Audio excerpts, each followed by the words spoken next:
morning and welcome to Cover 2 Cook. We're on episode 145. We're going to be talking about the must-watch college football games. This is a great Saturday for college football, so make sure you hear who we think you should be watching. And then we're going to move on to the NFL. It's an okay Sunday. We get football all day and we got a couple Monday nights. But we'll tell you the most interesting games to watch on Sunday. And then we're going to finish up with the Tim's Best Bets. We have not gone 4-0 yet. I am testing him this week. He needs to go 4-0. If not, I don't know what we're going to do. So if we got all this, let's get it started. Yeah. I was going to do a vertical jump there. Thank you, Sox. Travel been to Indiana, and did Cover 2 Cook get you a good hotel? Indiana?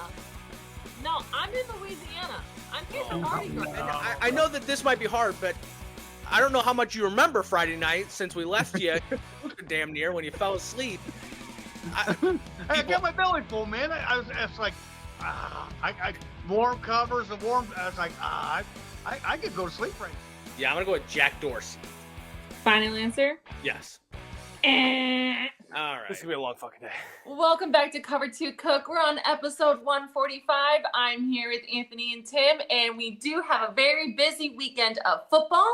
Before we get into the must-watch, we wanted to send some news out about the NCAA. They are moving towards allowing colleges to sell corporate logo space on uniforms. Are we expecting this to look like a NASCAR? That sounds ridiculous. What is your thoughts on this, Tim? Not surprised. Yep. They're trying to generate revenue any way they possibly can. The NBA's already been there. All the major sports have already been there. Soccer kind of started this, but I'm not shocked. I think maybe the first university that does it is Oregon. I think they're owned by Oregon. Nike. Yeah. Let's old Phil Knight is gonna get his swoosh already out. He's already got it out there. Yeah. So I think he goes bigger. He goes bigger and better. Put it on the field, do what you gotta do, put it on the helmet, whatever. Wow. Oregon. All right. Oregon. Anthony, what are your thoughts on this? Yeah, it's going to take away from, there's things about college football and NFL that are a huge difference. It's the jerseys. There's traditions with these jerseys. The Michigan, the helmets, the Notre Dame gold, the Alabama crimson. There's things that just make tradition of college football. You are taken away from it. But, hey, when you got to pay a quarterback $7 million to come play at your school, and then the next year pay a new quarterback for some, this is why you have to make this. I think Nike owns Oregon. I don't know if Oregon's going to be able to put anything else on their jerseys. I think for my first college is the college that I just think goes with the wind, and that is Texas. I wouldn't be surprised if some oil company comes and puts their logo on that shoulder of a Arch Manning and things like that. You said this, I've said it. We both saw this coming eventually. It's just sad. It truly is sad that this is where we're at. I will say if they make it small and fine and it's things like that, it won't be that big of a deal. It'll be out of sight, out of mind. If they make it big, though, yeah, it just sucks. Okay, interesting. I just hope it doesn't look like a NASCAR car with 100 different logos everywhere, taken away from the sport altogether, from the colors and etc. What's pretty crazy is I was thinking Texas, but I just changed my mind. I'm going to go with a California school. I'm thinking UCLA. Ooh, okay. Yeah. Or at USC. I could see that where they both, yeah. But there ain't no companies in California, so I don't know if they can even put. Oh wait, no. Move on. Yeah. Well, let us know your thoughts about that. If you think they're going to look like NASCAR, comment on our post and let us know. Yeah. All right, let's move on to some of these must-watch games in college football this weekend. Anthony, start me off. What's your first must-watch this weekend? Yeah, so when we had an exciting Saturday like this in the past, Mr. Tim Cook took the Big Ten, 2 games. I took the SEC. We swapped it up. So right off the bat, 11 a.m. game. Number 1 Ohio State has to go on the road to the number 17 Illinois school. The crowd needs to be a factor in this game. It has to. This is the only way Illinois stays in this game, is whether the crowd actually stays within this game. Illinois has only converted 38.5% of their third down conversions. And Ohio State has only allowed 20% of their defensive third down conversions. This will be Ohio State's first actual game on the road. Yes, they've played Texas, but now that kind of win doesn't look as great anymore because Texas is not even ranked anymore. But this is their first game on the road. We talked about Oregon. We've talked about, was it last week? Miami. They haven't gone on the road. This will be their first one. Illinois will need to get to Sion, whatever how they say his name, because when he's in a routine, he looks good, real good. You need to make sure you get him out of his routine. Try to cause some turnovers. That's how you keep the crowd into it. It's how Illinois says. Both teams come off of decisive wins, but unfortunately, this one is going to mean a lot for Illinois. If Illinois loses, their playoff kind of goes out of the way. It's not in there. They win. They're back in the conversation for the Big Ten. So Illinois, you got to come out and compete in this game. I just sadly don't think you have even close to talent on the field. Ohio State wins this game by a lot. Yeah, like you were saying in the beginning, they would have to stay loud. Like, Ohio is like a drivable distance. I hope that stadium isn't overwhelmed by Ohio State Well, fans. and 1 second, too. We were Northwestern season ticket holders, and we saw how Ohio State travels. They will travel. So if you're not ready, if Illinois didn't buy, and I'll tell you right now, the Illinois fan group has changed a lot since 5-10 years ago when you could buy a ticket for $25. They've done better, but they got to be really sold in this game. Yeah. It's going to have to be loud both ways for sure. Yep. Tim, what are your thoughts on this game? I don't even think this is even close. I think Ohio State blows them out 45-17. I think they just put the boots to Illinois. I hope that's reverse psychology and Illinois wins, but I don't think so. I think that's Jeremiah Smith. If Sam has any kind of pocket and can get the ball to Smith, This could be a blowout early. I just don't think Illinois defense can keep up. They gave up too many points to Purdue last week. They struggled against them. Ohio State is nothing like, or Purdue's nothing like Ohio State. I don't care. I think it's a blowout. Yeah, They have no shot. And you got to remember, they barely beat USC at home. So right. I agree. This would be a great start to a Saturday that has great college football. I need Illinois to keep this one close. Just keep it close. Just so that I could sit there and watch it without having a reason to get up. Keep it close. I agree with you, though. BTA on this one. Belt to ass. Yeah. So you think Ohio State wins? Who do you got, Lisa? Ohio State. Yeah. Oh. Yeah. I don't think Illinois is bringing enough to put, pressure on them. I think we need a different ranked school to put the pressure on them. Well, and I'll say this too, real quick. If on Sunday we're talking about this game, it's because of turnovers. That's the only way this game stays relevant. They have to cause turnovers, fumbles, interceptions, punts, punt blocks, things like that have to keep this game close. Otherwise, we probably won't be. And take advantage of it, not kicking field goals. Yes. You got to score touchdowns. Yep. You got to put pressure on that team. Yep. If you can do that, yes, you got. I just don't see it. Yeah. I just don't. I think their defense is not. They won't be able to keep up. I'm sorry. Unfortunately. Well, from home, we'll still be cheering. ILL. Yeah. I. Thank you. All right, Tim, we'll move us on to your first must-watch. My first one, Texas and Oklahoma. Ooh. The Red Rival. Shootout, or however you want to say it. Showdown or whatever. Showdown. Yeah. I say shootout. I'm old school, so it doesn't matter. I think for Texas, you got to protect Arch. You've got to. He was under pressure against Florida. He needs to get the ball out earlier. If he's going to be in the pocket, he needs to stay in the pocket. If he's going to be in the pocket, get the ball out faster. Either that or get out of the pocket and scramble a little bit. Take advantage, I think for the Texas defense, take advantage of the backup Michael Hawkins. They don't know if Mateer's going to play. He played well. He played last year and he struggled. 148 yards passing, 6 sacks in last year's game. Got to limit the penalties. You're averaging 77 yards of penalties per game. You got to cut that down for Texas. For Oklahoma, still up the air for John Mateer. I think they're going to wait until warm-ups to see how well he can grip the ball. If he can't grip it, then they're going to go with Hawkins. But if he can, I can see him playing, maybe doing some packages for him. But I don't see him playing a whole hell of a lot. I think Oklahoma has allowed just 30 points this year to Michigan and Auburn. And now the only reason on the Michigan one is because they gave up a 77-yarder. Look for the Sooners defense to finally produce. I will let you know who wins this one in my best bets. Oh, yeah. I like that.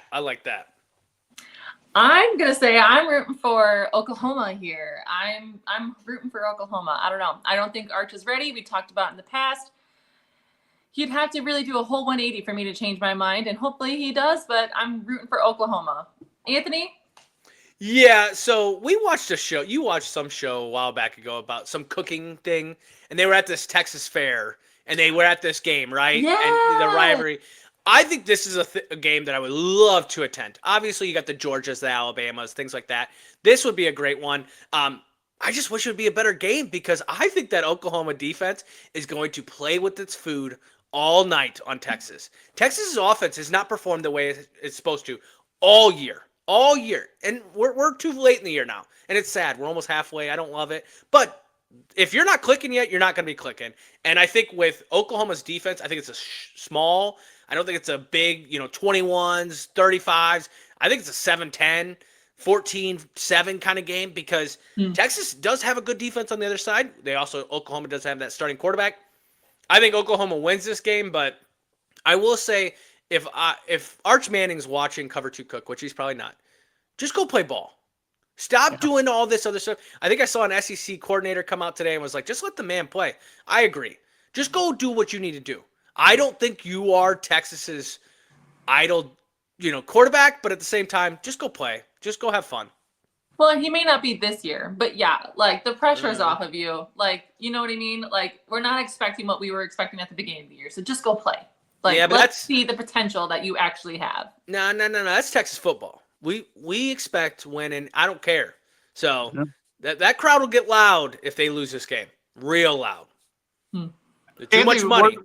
Where they play that at the Cotton Bowl, that is where they have the Texas State Fair. Yeah. Right. So Right. the Yes. show that we watched there was like a cooking contest, Oh, gotcha. but it was for this game, and I was like, Right. that fair is humongous. Mhm. Yes, it is. Plus, I mean the wheel, Yeah, Ferris wheel. Ferris wheel. Yeah, that is huge. But like they were watching this thing, and it was like there's entertainment after the game, plus a great ass game as well. Right.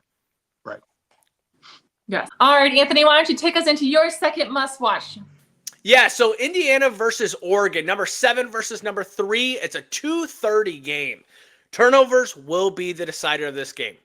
Both teams are really good at getting after the ball. Oregon ranks 16th with +5 this year so far, while Indiana is ranked 10th with +6 on turnovers. So whoever can get the ball, whoever can make the cause of turnovers is going to win this game. Both teams are really good at also not being penalized. That's good coaching teams usually that have that. Both are in the top 10 for fewest penalty yards, but both teams are coming off of a bye. Okay? The last time Oregon played, they beat Penn State and had a great game. This was that statue game. Now they're coming home after a bye. They should be ready for Indiana. Now, Indiana did not play so well the last time they played. They played Iowa, beat them by 5. That was not a game that was supposed to be close. They were supposed to blow the brakes off them, things like that, because they just come off beating Illinois. Indiana will need to control the clock. They have to. They have to run the ball. They have to take the crowd out of this one in Oregon. I don't see that happening. I think Oregon is a very, very good team. I think the quarterback is still a little on the, still unsure of. But if that quarterback plays as well as he did against Penn State, this is a team to be forced to be reckoned with. I think Indiana's have to go on the road to come to Oregon. I think Oregon wins this game. Yeah, I'm with you here. As long as the Oregon Ducks look good and play good, they'll do just fine. I'm all in for the Ducks. Tim, what are your thoughts? Yeah, I think Dante Moore is this. I just don't think Indiana's got enough horses to keep up with them. And I think Oregon's defense will shut down Mendoza and their running attack. I see it's Oregon. I mean, I can't see. I just don't see it. If it was at Indiana, I would give the nod to Indiana in an upset. But at Eugene, Yeah. it's got to be Oregon. Well, and I would say it would be close Right. if it was in Indiana. I still think Oregon on paper is better team. Like on paper, Right. and has played consistently better throughout the year than Indiana. But yeah, these are two great Big Ten schools. Big Right. Ten games. I hope they're good games by the time we get done with watching them. Yeah, no doubt. All right, Tim, well, why don't you move us on to your second must-watch game? Back to the SEC. All right. How about Alabama and Missouri? At Missouri. Alabama coming into this matchup with a ton of momentum, outscoring 3 of the Power 4 opponents by 43 points and averaging nearly 450 yards per game. Ty Simpson and Jam Miller need to keep it going. They got to keep the momentum going. Yep. Last 3 games, it's not been a struggle, but they've got the momentum going. They need to keep playing because this is going to be a hard game against Missouri. They seem like Missouri plays up to their competition. The offense has converted on 52% of third down attempts and 4 red zones per game. For Missouri, they have to run the ball. Keep Alabama, keep Ty Simpson, Jam Miller off the field. Keep them off the field. Alabama's defense has allowed 151 yards in its last 3 games, rushing yards. Ahmad Hardy will have to have a monster game for Missouri to win, to keep up with them. They also have converted on third downs, and like they have all year, and leading the FBS with 63% conversion rate. I think here's the key. If Missouri can control the clock, keep Alabama's offense off the field, I think they got a chance. Alabama has played 3 tough games last 3 weeks. Can they do it a 4th week? I don't think they can. I like Missouri in an upset. Yep. You know what, Tim? I'm thinking the same thing. They just had to put all out effort in getting their revenge game against Vanderbilt, and now they're coming into another team that might sneak a game in. I think they just might. I'm also with you. I'm here for Missouri. Go Tigers. Anthony, what are your thoughts? Yeah, I think if it's at Alabama, different game as well. It's at Mizzou. That's a game where, and Mizzou's been playing great ball. So let's not also say that Alabama 3 games. I agree. When you go through a gauntlet like this, you're just lucky if you only lose once. I think this is the game they lose. I like Missouri in this one. It does make me kind of remind me a little bit of the Vanderbilt game last year, where Alabama was on this high coming off Georgia, and it was like, okay, they won't lose, and then they lose. Except for the difference is Vandy was unranked. Missouri is deserved at 14, and I will tell you right now, they're deserving in the top 10 if they beat Alabama this weekend. And Alabama goes back to like 20, 25, shit like that, because now you're a 2-loss team. Get back there. Yep. Yeah. So, who do you have winning? I have Mizzou winning. I think Mizzou at home. And I also want to give like another one too, is we gave all 11 o'clock and 2:30 games. That's not usually the prime time games to watch. There's a lot of great honorable mentions in there. Michigan and USC at 6:30. Like, go USC. As a Notre Dame fan, we're rooting for anyone that they play, right? Gators coming off that big win last week. They go into Texas A&M. That could be a close game. That's a night game as well. And then the other night game that just keep an eye on, okay? South Carolina and LSU. Because I will tell you right now, I still really like South Carolina. I just think the injuries have hurt them this year. They might sneak one down in LSU. Yeah. Okay, Great college football Saturday. Great. That's a night game at LSU? Yeah. You know how Brian Kelly and night games are. Yeah. Be careful. Yeah. I mean, I would hope that like South Carolina keeps it close, but we got 2 TV situation at 11 o'clock, 2:30. I got to get 3 TVs because Notre Dame plays on Peacock. So 3 TVs, and then the night games got solid games. That is what we ask for college football. Just give me an all day of watching good football. Right. Well, I promise I won't have any parties this weekend, so you'll have the TVs. I'll dress up as Shrek. I don't care. I'll sit in Shrek costume and watch my football all day. I do not care. All right, well, let's move on to the NFL. We have another London game, so don't forget to get your fantasies in if you're going to choose one of these teams. Yep. But, Tim, why don't you take us into your first must-watch for NFL? San Francisco and Tampa. The key for the 49ers, getting back to the running game. Got to get CMC going, man. You've got to get them going. Currently, the 49ers are 28th in rushing, and they may be because of the offensive line has really struggled this year. Whoever the quarterback is, we don't know if it's going to be Mac Jones, Purdy. They need to do better job spreading the ball around. They've got to get some of their wide receivers going. Pearsall is a big key, I think. You've got to get him going. They got to start throwing the ball down the field, and I don't know, they just can't. For the Bucs, keys to the victory: rhythm early and stay balanced by mixing the run and the passing. I looked up the stat. I could not believe that they get the running game going before they start throwing the ball. So they get Rashard White and Bucky Irving, which he's not going to play. Doesn't sound like he's going to play. They got to get them going so he can get the ball down the field to Ibuka and some of the other wide receivers. I was kind of shocked. So, I mean, the last three or the 4 wins have been by 3 points. Yeah. I think they've got to they're all one dimensional. I mean, it seems like it's Mayfield or bust. It really does. And I just don't know if I like that. For Mayfield, they've got 2 rookie corners out there for San Francisco, and he's got to take advantage of them. I mean, they're easy. Tampa pass rush needs to, be better and hope for some takeaways. This 2 teams at 4-1. It's at Tampa. I like Tampa to go 5-1. Yeah. Yeah, I'm kind of feeling the same. I think I've heard enough about, I think it's probably just Anthony telling me all about how great Baker is. I think it's finally, hitting my brain. I just hope he doesn't wait to the last second to make any fantastic plays. Hopefully he can be consistent throughout the game. One more thing is I think it's supposed to be pretty warm down in Tampa. Yeah. That may have a little bit to do with it, affect a little bit of the game because San Francisco players are not used to that heat down there. That could be another contributing factor. Watch that. Okay. All right. Well, Anthony, who do you think's going to take this one? Yeah, I think this is going to be a great game. Tampa, it is probably the game of the weekend for NFL in all reality because there's a lot of bad teams playing each other. This is more of the interesting games. I think this is a great game. This will be – now, you were talking about getting the running attack going.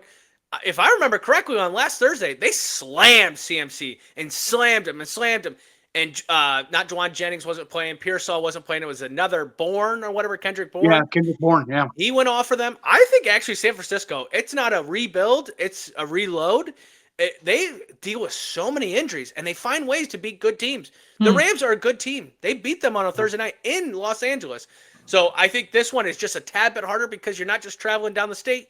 You're traveling the United States to go over to Tampa. I like Baker. I love the Ibuka. I love Rashard. But when you have to put Rashard White versus, oh my gosh, I was thinking about his name, the middle Fred linebacker. Warner? Yeah. Fred Warner. Yeah. I think the running attack is going to be very hard to get going. I think they will be one-dimensional with the passing game.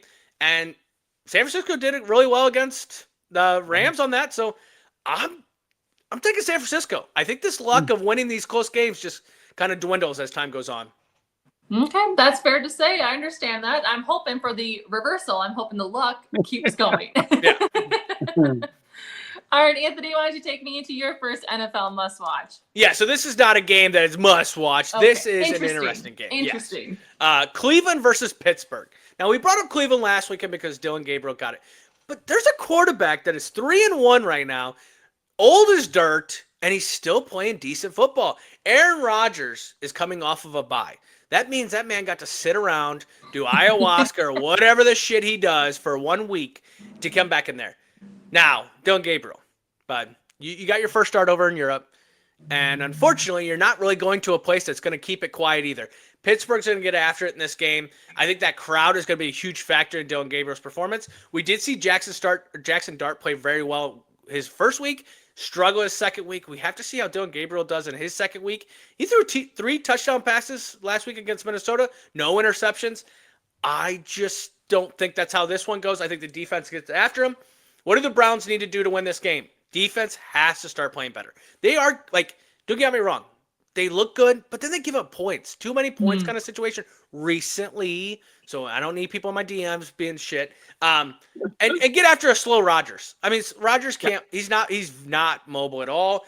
And then I think on the offensive side, Isaiah Bond is a great addition. You have the Judkins and things like that, but you have a guy that is a very well household name, and Jerry Jeudy. He has to get more utilized. He has to get the ball more. He's a playmaker. I don't know if there's rift there. What do the Steelers need to do in this game? The running attack. They ran that ball very well against Minnesota. They have to do it against Cleveland as well. Myles Garrett and stuff like that. I think drop back passes with Aaron Rodgers. Just get the running attack going. You got Gainwell, and I believe Warren's going to be back for this week there. And then Aaron Rodgers has had 3 interceptions this year so far. You got to get more than that. You got to get more interceptions on him. I think he tries to force some balls. Cleveland, if Cleveland can get after that, they'll win this game. Final comment on this game. Earlier this week, they traded away Joe Flacco. So that means they have 2 quarterbacks on the roster because Deshaun Watson can't play right now, okay? You have 2 quarterbacks. And the question was, Coach, does that mean Shadur will be the backup? Well, I'll let you know when the week goes. Boy, there's only 2 of you on the roster, and he won't even count that. I think it's hilarious. Shadur, keep your head up. Keep going. Tommy Reese had good words to say about him. Tommy Reese has never been successful any place he's been, so good luck with that as well. But that is a hilarious comment at the end. From a team that came from 5 quarterbacks that are dwindling down to 2. 2, and really, you don't even know if the second one's real. That's what the coach pretty much said. I don't know if he might not I even don't even know dress. if he's showing up. Yeah, it's crazy.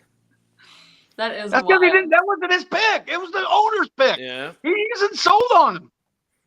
Yeah, no doubt about it. But I think you're absolutely right. I mean, I think I want to pick like Cleveland's defense on this because Aaron Rodgers has got to stay on his feet and he's not very good at that. So, but I don't know if Cleveland's offense has what it takes. So I think I'm going to go with Steelers here.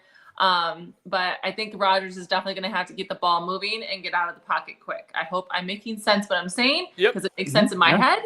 Yep. So- And I didn't pick a winner. I picked Steelers in this one. I think it's a close one. I think we saw Aaron Rodgers take a step forward against Minnesota 2 weeks ago. And if he can keep that DK Metcalf and all that going again, Yeah. I think they win this game. Yeah, well, I also think it helps that he had a weekend off. So Yeah.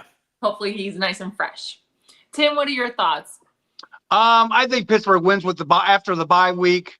Now you've got a little bit of film on Dylan Gabriel. Yeah. After the bye, I think Pittsburgh wins. I think Rodgers. I don't know what his record is after a bye, but I would imagine it's pretty good. I'm going to have a hot take right here.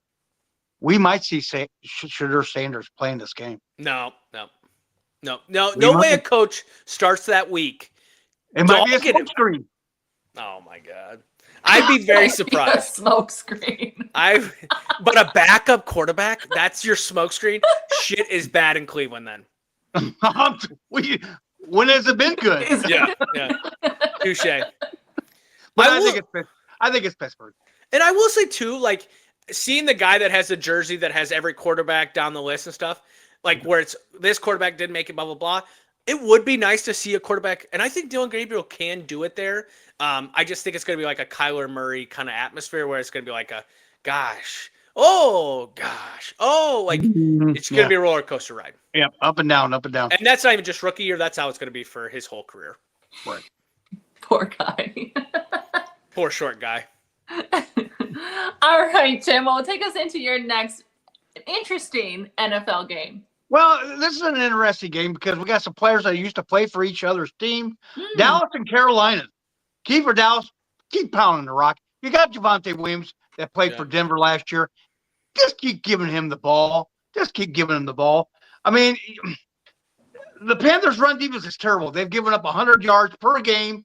Dallas' defense has got to get after Bryce. He's got to make him into mistakes. Dallas put Carolina away early, and don't let him hang around. Dallas, I'm talking to you, Dallas Cowboys. Don't, because ask Miami how that worked out for him last week. Yeah, you let them keep playing, and they came back and bit you in the ass. For Carolina, can Rico Dowdle do that other? Can he do 200 yards again? I kind of doubt it. I think Dallas' defense is a smidge better. Bryce Young's got to be consistent more. Panthers got to score enough points to keep up with Dallas. This could be a shootout. I think this could be another 40-40. I don't think it's going to be 40-40, but maybe a 35-30 game. Carolina defense got put some pressure on Prescott.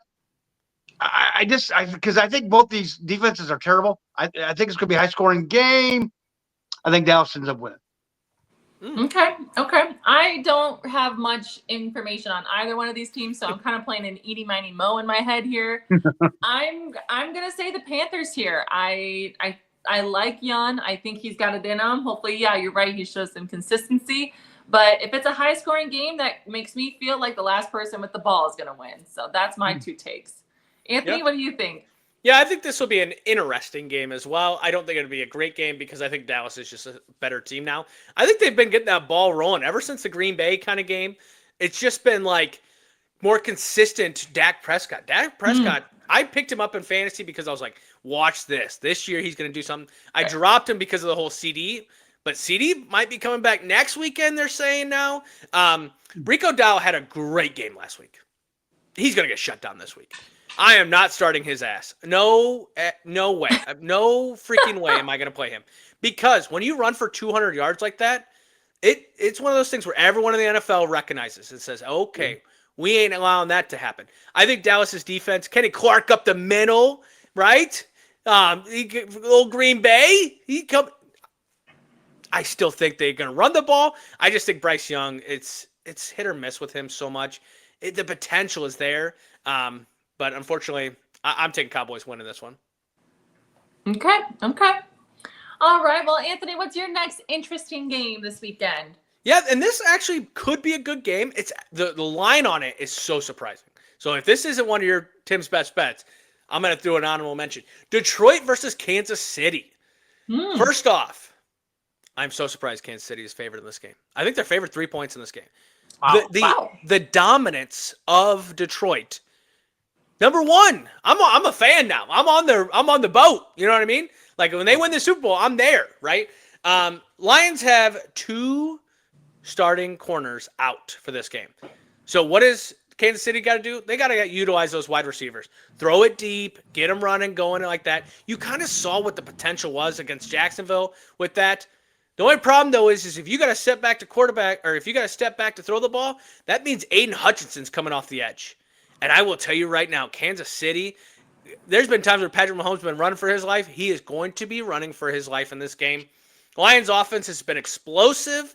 I think the running back combo is just amazing between Jahmyr Gibbs and Montgomery. I think they're going to have huge games. If you have them in fantasy, I'd play them in this one. Chiefs need to be able to get the run going in this game. Pacheco and Hunt and you guys have 2 solid running backs. Why isn't it working there? They got to get that running attack going to open up the passing, because I will tell you right now, if Kansas City can get the running attack going, play action with how fast those wide receivers are is scary. The problem is you're just not afraid of the pass because you know that's what they have to do to move the ball down the field. I think Detroit wins this game. It might be a BTA or it could be a close game, but I think it's going to be possibly a BTA, belt to ass.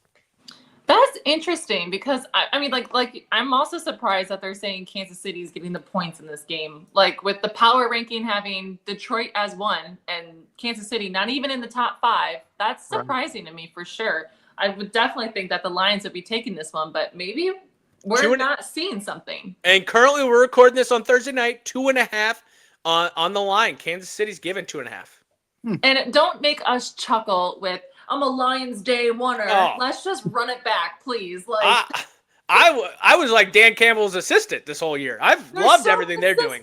Yeah. Tim, what are your thoughts on this? I think in a minor upset, Kansas City. Kansas City is down right now.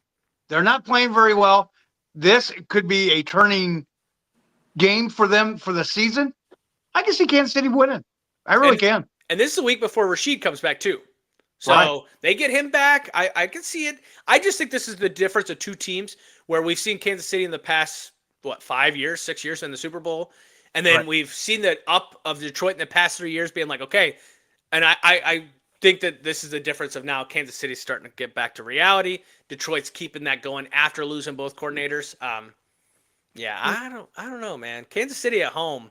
They are good at home, and it's a Sunday night game? Yeah, Sunday night game. So it'll be interesting. Is Worthy back this week? Yeah, I don't know. The wind hurts him. Like, Jesus Christ. The guy just gets hurt by doing nothing. And, so he is back, but for how many plays, who knows? Yeah. Yeah, I just know, like you were saying with with the wide receivers, I mean, he's fast. So if they can get it out to him, that could be a game changer. But if he's only in every other play, then. Well, I mean, depending on how that ankle comes out. I mean, that's the deal. If he can't run down the field and stretch the field, so you're just going to have him do like little handoffs, that's going to be tough. Yeah. Especially on a bad ankle. All right. Well, Tim, why don't you tease? We're done with the little teasers here. Why don't you tell us who your best bets are this weekend? Oh, you know what? I got a sleeper of a game for you for the first game in the college football. Stanford at SMU. This is going to be a barn burner. Stanford has won 8 of the last 9 October road games against non-AP ranked teams, while SMU has won the last 11 games against conference opponents at home. Ooh. Stanford has had an extra week to prepare. I like that. I like that. SMU is 0-5 against the spread this year, including 0-3 as double-digit favorites. They're giving 19 points to Stanford. Ooh. Oh, I love Stanford and getting the 19.5. Okay. Oh, yeah, baby. Oh, Texas, my second game, Texas, Oklahoma, Red Rival Shootout. Texas is 1-4 against the spread this year, while Oklahoma is 2-1 against the spread. It's do or die time for Texas. Yep. Shit or get off the pot, boys. The alarming issues on both sides of the ball. Oklahoma will probably be playing with their backup quarterback that lost by 31 last year to Texas. Texas is favored by 3. I like Oklahoma getting the point. Or I like Oklahoma. Too many questions for Texas right now. They just there's too much going on with the offensive defense. I think Oklahoma with that front four is going to get after Arch and just so I like Oklahoma getting the 3 points. My pro game, another kind of a sleeper, Arizona and Indianapolis. The Cardinals have covered the spread in each of the last 6 games as underdogs against AFC opponents, while Indianapolis has won each of the last 10 games as home favorites against opponents with on a losing streak. The Cardinals are 1-3 against the spread this year in their last 4. The Colts are better on both sides of the ball, and I expect them to get the job done Sunday. Give me the Colts, and I'll give you the 7.5 points against Arizona. Bills and Falcons. The Bills have covered the spread in each of the last 4 games following a loss. Falcons are 2-2 this year, and they beat a Washington team against a backup quarterback in Mariota. I'm not sold on Atlanta's defense. I like the Bills giving the 4 points on the road. Yeah. And them are my best bets. I like it. I mean, I do see you eventually betting on Division III for your first college game because these games are wild. If it was available, I'd do it. If I could find out where they're at, I would. I wonder what Monmouth and Illinois college spread's going to be this weekend. Whitewater's up 45. Yeah, no, I think you have great bets here. I think the Detroit and Kansas City, for a caveat, I think 2.5 being favored. Hit the money line on that one. Yeah. Hit the points. Take it all. I think. And then I saw the over/under is 53. I think Detroit could possibly score 53 points by himself. So yeah, I think would be shocked. No, that's my honorable mention. Now, please remember, there's 2 Monday night games this weekend, okay? So we will talk about that on Sunday when we get back, and we'll recap the great college football and NFL Sunday. Now, if you like what we do, please like, comment, share on our post. We did talk about college football today and the must-watch games there. And then we talked about the most interesting games in the NFL. We thank everyone. Have a great weekend. If you're going to do something, do it on Sunday. Don't do it on Saturday. Have a great weekend, and we will see you on Monday.